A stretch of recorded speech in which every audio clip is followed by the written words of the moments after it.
Hey guys WhatsApp, আমি অরিজিৎ, তোমরা দেখছো কম্পিটিশন ইন ফোকাস।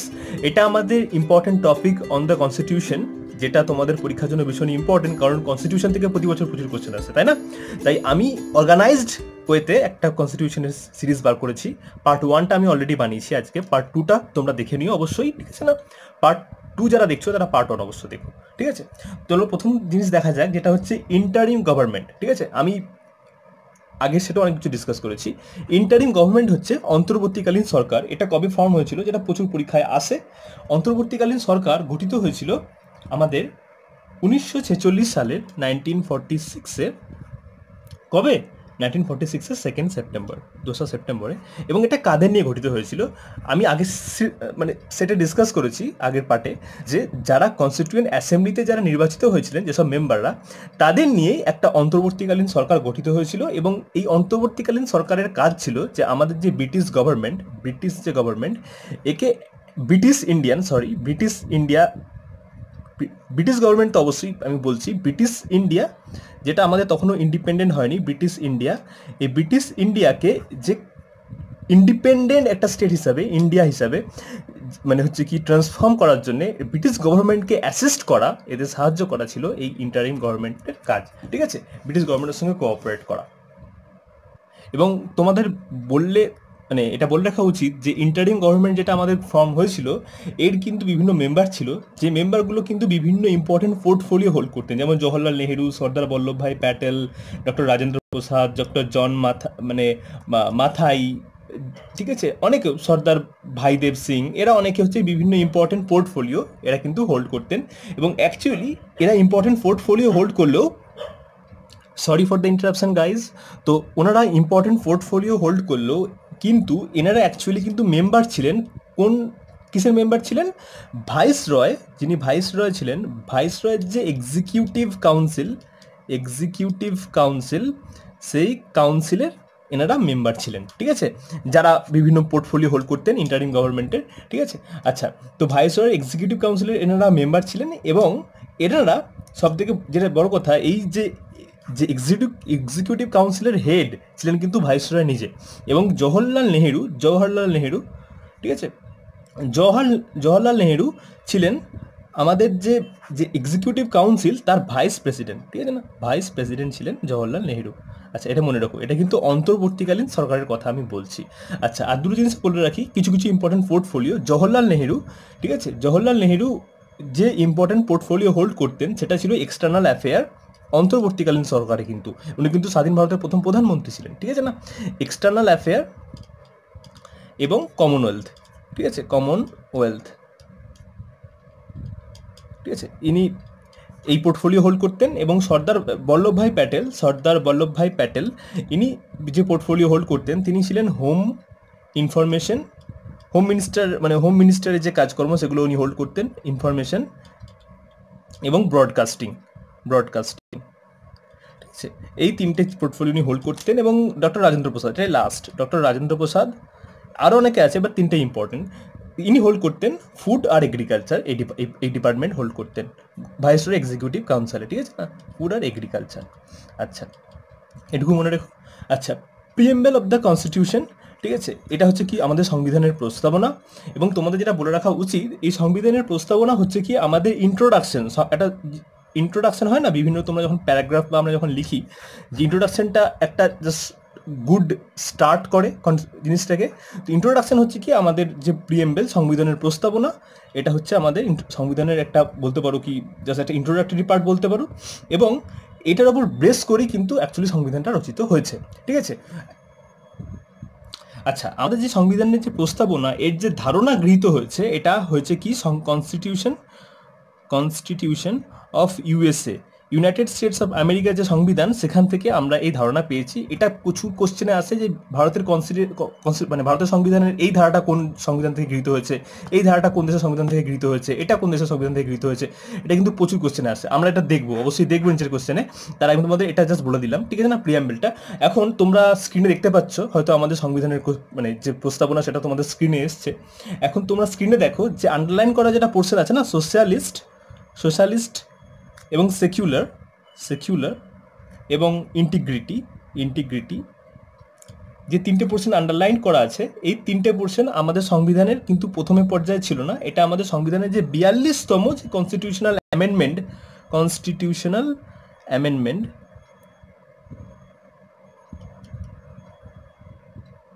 ঠিক আছে, এই 42তম কনস্টিটিউশনাল অ্যামেন্ডমেন্টে এটা গৃহীত হয়েছে 1976 সালে। ঠিক আছে, কনস্টিটিউশনাল অ্যামেন্ডমেন্ট কি, যে কনস্টিটিউশন আমরা চেঞ্জ করতে পারি পার্লামেন্টের মানে হচ্ছে কি মানে পরামর্শ মানে পার্লামেন্টের হচ্ছে কি বিভিন্ন মানে দুটো কক্ষের মানে হচ্ছে কি তোমার হচ্ছে রাষ্ট্রপতির নির্দেশ মতো, ঠিক আছে, যাতে হচ্ছে কি আমাদের যে প্রেজেন্ট সমাজ ব্যবস্থা তার সঙ্গে খাপ খাওয়ানো যায়। তো এটা 42তম অ্যামেন্ডমেন্টে সোশ্যালিস্ট, সেকুলার এবং ইন্টিগ্রিটি 3টে কথা কিন্তু অ্যাড করা হয়েছে। ঠিক আছে, আর সংবিধানটা তোমাদের স্ক্রিনে যেটা এসে তোমরা দেখতে পাচ্ছ যে we the people of India have solemnly resolved to constitute India into a sovereign socialist secular democratic republic and to secure all of its citizens, আরও যেটা আছে সেটা তোমরা দেখতেই পাচ্ছ। আচ্ছা, এবার তোমাদের বলি সোর্স অফ ইন্ডিয়ান কনস্টিটিউশন। এটা কিন্তু প্রচণ্ড ইম্পর্টেন্ট, তোমরা কিন্তু খাতা পেন নিয়ে নোট করে নিও যদি তোমরা না জেনে থাকো তো। ঠিক আছে, চলো প্রথম কোশ্চেন দেখে নিই। দেখো, ফার্স্ট যেটা আমরা দেখব সেটা হচ্ছে যে আমাদের যে ইউকে, ইউনাইটেড কিংডম, তো ইউকেই তো আমাদের এতদিন রুল করেছে, তাই না?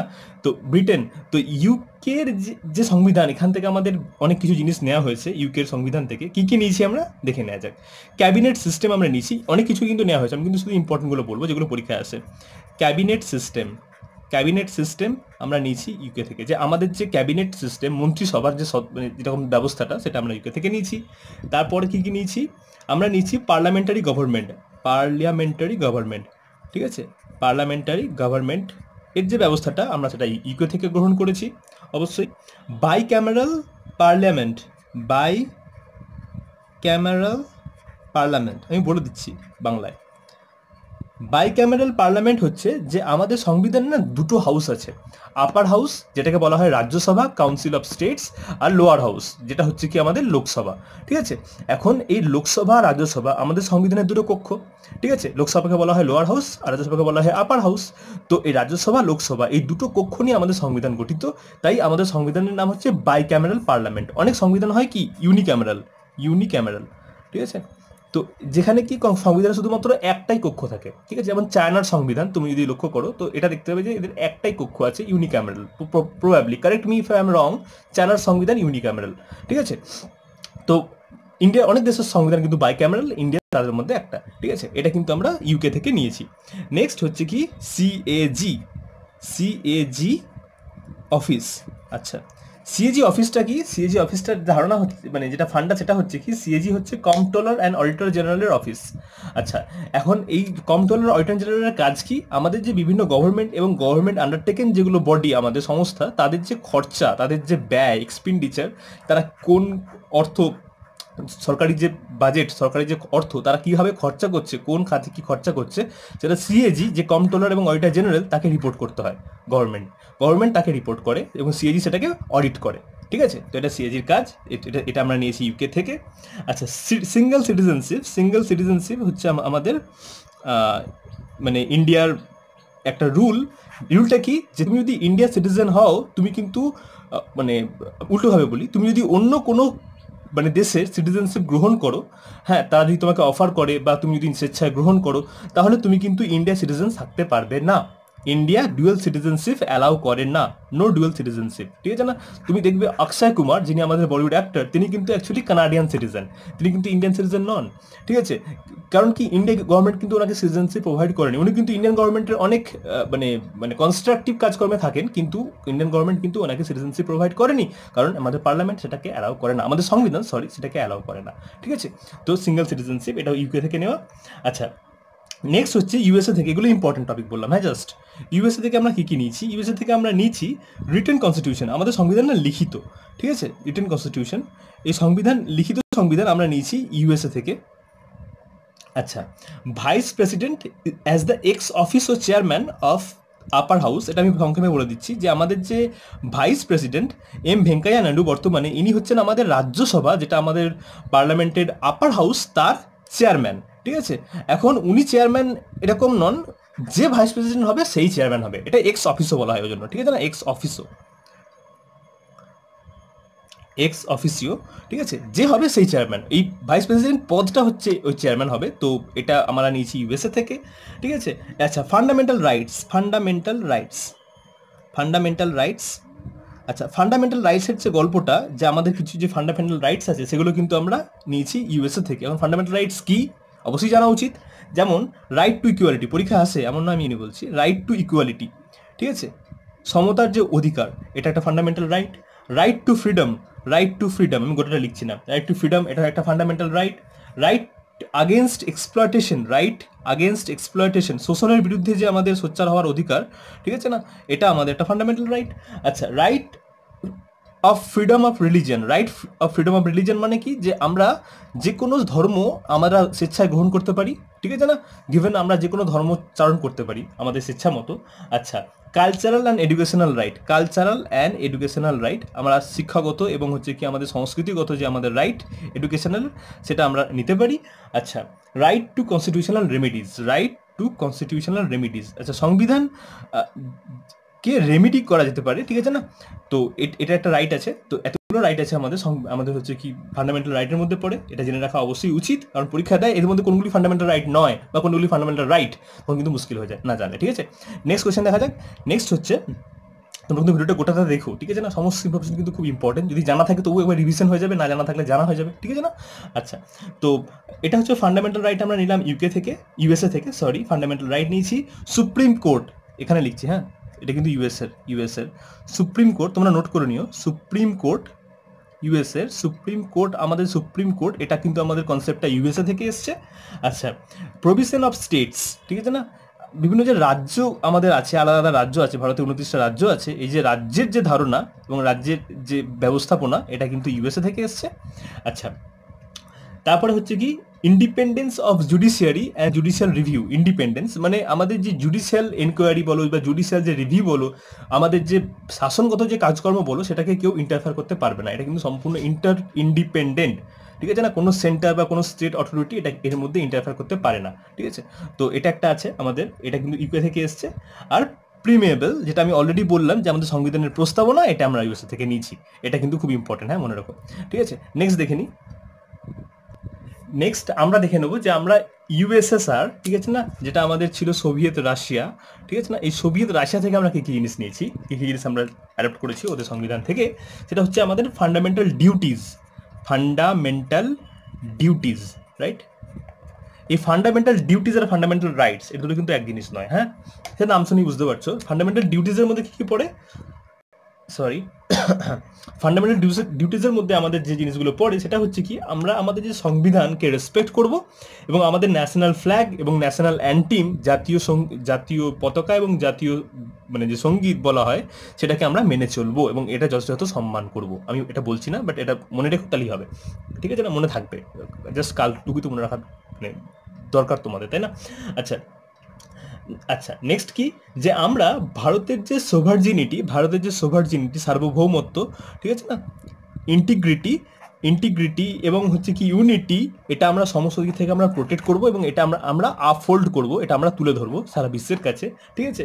এবং আমরা হচ্ছে কি হারমোনি, ভারত তো বহু ভাষাভাষী, বহু ধর্মাবলম্বী মানুষের দেশ, তাই আমরা হচ্ছে কি হারমোনি এবং স্পিরিট অফ ব্রাদারহুড, যেটাকে বলা হয় ভ্রাতৃত্ববোধ, স্পিরিট অফ ব্রাদারহুড, এটা আমরা বজায় রাখবো এবং সমস্ত ভারতীয়দের মধ্যে, ঠিক আছে। এটা আমাদের হচ্ছে ফান্ডামেন্টাল ডিউটিজ, ঠিক আছে। আর ফান্ডামেন্টাল রাইটের মধ্যে কিন্তু একটা রাইট পড়ে, সেটা হচ্ছে কি রাইট টু এডুকেশন, যে কালচারাল অ্যান্ড এডুকেশন রাইট বললাম না, একটা পড়ে যে রাইট টু এডুকেশন, এটা ফান্ডামেন্টাল রাইটের মধ্যে পড়ে, right two education.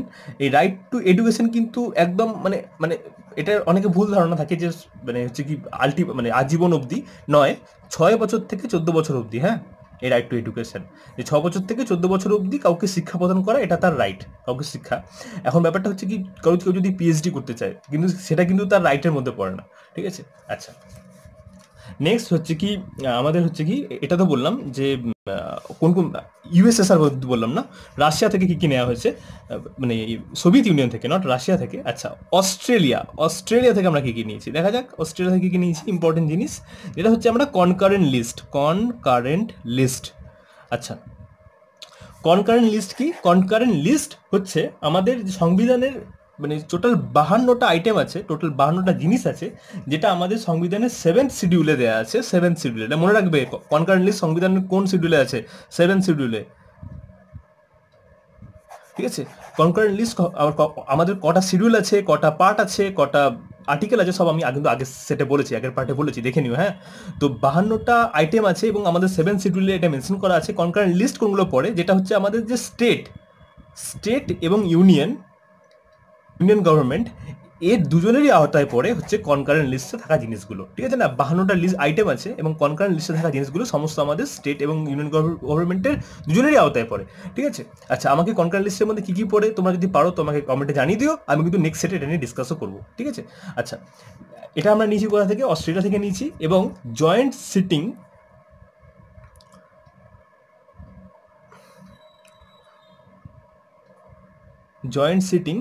In the প্রিমিয়েবল, ঠিক আছে? ইন দ্য প্রিমিয়েবল, এটাও নিয়েছি আমরা অস্ট্রেলিয়া থেকে। এটা অতটা ইম্পর্টেন্ট না, জয়েন্ট সিটিং অফ, ঠিক আছে না? জাপান থেকে কি নিয়েছি? জাপান থেকে নিয়েছি প্রসিডিওর এস্টাবলিশ বাই ল। আমাদের যে আইন যেভাবে কাজ করে সেটা আমরা কিন্তু, ঠিক আছে, নিয়েছি হচ্ছে জাপান থেকে। সুপ্রিম কোর্ট কিন্তু আমরা নিয়েছি কিন্তু ইউএসএ থেকে, কিন্তু যেভাবে কাজ করবে সুপ্রিম কোর্ট, ঠিক আছে না? Procedure of the establishment of the law, ঠিক আছে না? প্রসিডিওর এস্টাবলিশড বাই ল, ঠিক আছে? এবং ঠিক আছে, তো এটা কিন্তু আমরা জাপান থেকে নিয়েছি। আচ্ছা, জার্মানি থেকে নিয়েছি সাসপেনশন অফ ফান্ডামেন্টাল রাইটস। আমাদের যে ফান্ডামেন্টাল রাইট, সেগুলো আমরা বজায় রাখতে পারবো না ডিউরিং এমার্জেন্সি, যখন কান্ট্রিতে এমার্জেন্সি জারি হবে, ঠিক আছে না? তো আমাকে জানিও যে ভারতে কবার এমার্জেন্সি জারি হয়েছে স্বাধীনতার পর থেকে, ঠিক আছে? তো এটা কিন্তু তখন আমরা কিন্তু ফান্ডামেন্টাল রাইটস আমাদের থাকবে না। এটা জার্মানি থেকে নেওয়া হয়েছে। নেক্সট হচ্ছে যে আমাদের নেওয়া হয়েছে কানাডা থেকে। কি নেওয়া হয়েছে? কানাডা থেকে নেওয়া হয়েছে আমাদের, খুব ইম্পর্টেন্ট এগুলো। হ্যাঁ, কানাডা থেকে নেওয়া হয়েছে যে আমাদের যে ফেডারেল গভর্নমেন্ট, আমাদের সিস্টেমটা না ফেডারেল জিনিসটা কি? ফেডারেল আর হচ্ছে তোমার হচ্ছে কি ইউনিটারি, এই দুটো জিনিস থাকে। ফেডারেল জিনিসটা হচ্ছে যে একটা সেন্ট্রাল গভর্নমেন্ট থাকবে, সেন্ট্রাল গভর্নমেন্ট থাকবে এবং সাথে সাথে আমাদের যে বিভিন্ন যে স্টেট প্রভিন্স তাদের থাকবে স্টেট গভর্নমেন্ট। এবং কি দুজনের যে কর্মপদ্ধতি সেটা কিন্তু ডিস্টিংগুইশ হবে একে অন্যের থেকে বিভিন্ন দিকে। ইউনিটারি গভর্নমেন্টে কি হয়, এবং হচ্ছে কি আমাদের যে স্টেট গভর্নমেন্টের যে গভর্নমেন্ট বলো, মুখ্যমন্ত্রিত্ব পদ বলো, সেগুলো কিন্তু আমাদের কনস্টিটিউশন দ্বারা, সংবিধান দ্বারা সুরক্ষিত, সবথেকে বড় কথা এটা। কিন্তু ইউনিটারি গভর্নমেন্টে কি হয়, থাকে স্টেট গভর্নমেন্টও থাকে, কিন্তু সেন্ট্রাল গভর্নমেন্ট চাইলে সেই স্টেট গভর্নমেন্টকে যে কোনো সময় ডিসলভ করতে পারে, ঠিক আছে? এটা হচ্ছে ইউনিটারি ফাংশন। ভারতে কিন্তু ফেডারেল স্ট্রাকচার আছে উইথ এ স্ট্রং সেন্টার। আমাদের সেন্টারটা কিন্তু একটু স্ট্রং, ঠিক আছে? আচ্ছা, মানে বলতে পারো যে ফেডারেল গভর্নমেন্ট আছে আমাদের, ঠিক আছে না? তো উইথ এ স্ট্রং সেন্টার, এটা আমাদের ভারতের বৈশিষ্ট্য। এটা কানাডা থেকে নেওয়া হয়েছে, ঠিক আছে না? কিন্তু আমাদের ভারত কিন্তু টোটালি ইউনিটারি নয়, বা টোটালি ফেডারেলও নয়। Federal government with a strong centre, এটা পার্টিকুলার ডেসক্রিপশন, ঠিক আছে? আচ্ছা, নেক্সট কি, ইউনিটারি গভর্নমেন্টে কিন্তু স্টেট গভর্নমেন্ট কিন্তু সংবিধান দ্বারা সুরক্ষিত নয়। Any time centre can dissolve that, ঠিক আছে, ইফ দে ওয়ান্ট। আচ্ছা, আর দে ক্যান অ্যাপয়েন্ট মানে the people of their choice in the unitary system. কিন্তু এখানে সেটা হয় না, আমরা কিন্তু মুখ্যমন্ত্রী নির্বাচন করি বিধানসভা ভোটে, তাই না? আচ্ছা, আর হচ্ছে কি নেক্সট হচ্ছে কি, আমরা কানাডা থেকে আর কি নিয়েছি? ডিস্ট্রিবিউশন অফ পাওয়ার, যে ক্ষমতার যে বিভাজন সেটা কি করে হবে স্টেট আর সেন্ট্রাল গভর্নমেন্টের মধ্যে, সেটা কিন্তু আমরা নিয়েছি কানাডা থেকে, ঠিক আছে না? বা রাষ্ট্রপতি বলো, মানে প্রধানমন্ত্রী বলো, মুখ্যমন্ত্রী বলো, যে ক্ষমতার পাওয়ার, রাজ্যপাল বলো, এটা কিন্তু নেওয়া হয়েছে কানাডা থেকে, ঠিক আছে? নেক্সট হচ্ছে, আচ্ছা, নেক্সট হচ্ছে আমরা নিয়েছি আর কি জিনিস নিয়েছি? আয়ারল্যান্ড থেকে কি জিনিস নিয়েছি দেখা যাক। আয়ারল্যান্ড থেকে জিনিস নিয়েছি সেটা হচ্ছে কি, আচ্ছা, concept of directive principle by state policy. আমি এটা এক্সপ্লেন করছি না, তোমরা জাস্ট মনে রেখো, directive principle of state policy, খুবই ইম্পর্টেন্ট টপিক একটা, স্টেট পলিসি। এটা নিয়ে একটা টপিক হতে হবে, একটা ক্লাস হতে হবে ছোটো মতো 5-6 মিনিটের, তাই আমি এটা ডিসকাস করছি না, ঠিক আছে না? ক্লিয়ার হবে না? Concept of directive principle of state policy, এটা জাস্ট মনে রাখবে যে এটা নেওয়া হয়েছে আয়ারল্যান্ড থেকে, ঠিক আছে? আচ্ছা, আর হচ্ছে আমাদের method of election of president যেভাবে ইলেক্ট করা হয়, method of election of president, ঠিক আছে, আমরা প্রেসিডেন্ট তো আমরা ডিরেক্টলি মানে নির্বাচন করি না, ঠিক আছে না, সরি, প্রেসিডেন্ট আমরা কি করি, আমরা যেসব জনপ্রতিনিধিদের নির্বাচন করি তারা নির্বাচন করে প্রেসিডেন্টদের, মানে আমরা পরোক্ষভাবে প্রেসিডেন্ট নির্বাচন করি, মুখ্যমন্ত্রীকে আমরা নির্বাচন করি, প্রধানমন্ত্রী আমরা নির্বাচন করি, অ্যাকচুয়ালি ডিরেক্টলি জনগণ নির্বাচন করে, কিন্তু প্রেসিডেন্ট কিন্তু আমাদের দ্বারা নির্বাচিত প্রতিনিধিরা কিন্তু প্রেসিডেন্ট নির্বাচন করে। তাই যেটা মেথড এইভাবে যে নির্বাচন হবে সেটা কিন্তু আয়ারল্যান্ড নিয়েছে, আয়ারল্যান্ড থেকে নেওয়া হয়েছে, ঠিক আছে। আচ্ছা নেক্সট, আচ্ছা সাউথ আফ্রিকা থেকে কি নেওয়া হয়েছে, এটাই লাস্ট। সাউথ আফ্রিকা থেকে নেওয়া হয়েছে যে আমাদের যে কনস্টিটিউশন যে অ্যামেন্ডমেন্ট, কনস্টিটিউশন যে অ্যামেন্ডমেন্ট, ঠিক আছে না, এই যে কনস্টিটিউশন যে অ্যামেন্ড করতে পারো তুমি, কনস্টিটিউশন যে তুমি বদলাতে পারো, পরিবর্তন করতে পারো, কনস্টিটিউশনের মূল ধারাটাকে একই রেখে, বক্তব্যটাকে একই রেখে, তো কনস্টিটিউশনের যে অ্যামেন্ডমেন্টের এই যে প্রসেস, এটা যে নেওয়া হয়েছে, এটা প্রসেস আছে, এটা তো এমনি পাল্টানো যায় না, এই প্রসেসটা আমাদের সাউথ আফ্রিকা থেকে নেওয়া হয়েছে, এবং আমরা রাজ্যসভা যে আমাদের যে মেম্বার, যে আমাদের যে পার্লামেন্টের যে আপার হাউস রাজ্যসভা, ঠিক আছে না, রাজ্যসভার যে মেম্বাররা যেভাবে নির্বাচিত হন, যে আমাদের যেটা হচ্ছে কি রাজ্যসভা যে কাউন্সিল অফ স্টেটস ইংরেজিতে বললে, এই কাউন্সিল অফ স্টেটের মেম্বাররা যেভাবে নির্বাচিত হন সেটা হচ্ছে কি আমাদের সাউথ আফ্রিকা থেকে নেওয়া হয়েছে। সো আজকে এই অবধি থাক, অনেকটাই হয়ে গেছে, 20 মিনিটের ভিডিও হয়ে গেছে, তাই না, তো বেশিক্ষণ ভিডিওটা তো লোকে বেশিক্ষণ দেখে না, তাই না।